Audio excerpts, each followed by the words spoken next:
The writ comes down in fire. The chamber always smelled like a storm about to break. Ozone curled in the air, threaded through with incense and the dry, papery scrape of ancient parchment. Light spilled from above in deliberate beams. Not sunlight, but something colder and more precise. Filtered through sigils, etched into the vaulted ceiling. They painted the floor in concentric circles of gold and white. Layered seals designed to pin anything, anyone, exactly where the court wanted them. She stood in the center ring, boots planted on a sigil that thrummed faintly under her soles. Like a heartbeat, they didn't belong to her. The robed figures of the celestial court loomed on the raised dais, faces shadowed beneath their hoods. Their voice carried without effort, amplified not by volume, but by authority. Every word was a verdict waiting to be passed. Bounty writ number 73-Omega, one intoned. The voice was genderless, ageless, the sound of rules given weight. Do you understand the terms as presented to you? She kept her chin up, gaze steady. I do. Her pulse ticked hard against her throat, but she didn't let it show. She knew how she looked to them. Leather jacket zipped up over reinforced armor, weapons strapped in places their sanctified sensibilities pretended not to see. Hair tied back in a high, practical tail. Practical, lethal, controlled. Half of them hated her on principle. The other half pretended they didn't. Somewhere beyond the central lights, near one of the obsidian pillars lining the room, he watched her.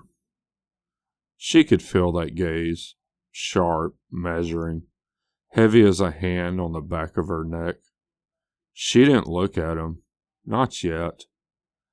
If she met his eyes too soon, they both give more away than they meant to.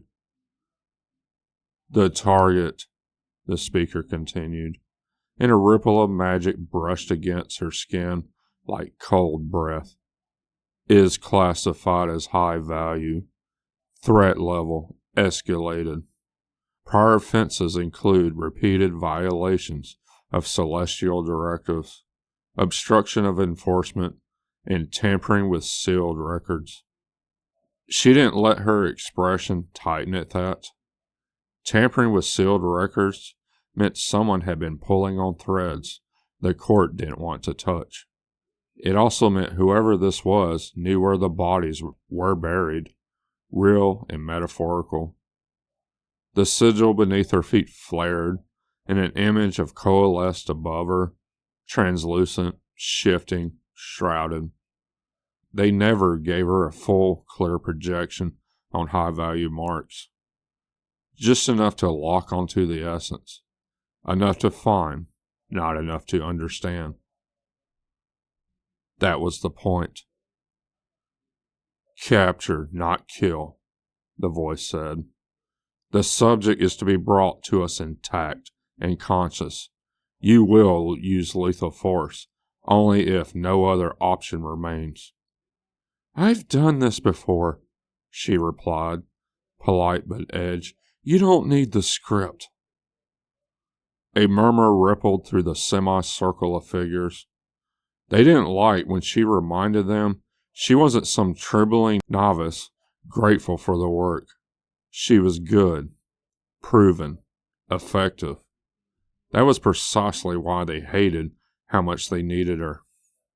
We will recite the terms, another voice said, sharper this time. You will acknowledge them. That is how this works.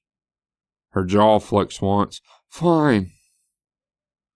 The chamber hummed around them, lines of light brightening a fraction. Somewhere beyond the main circle, she heard the soft scrape of boots. His boots, the observer. She tracked the sound without moving her head.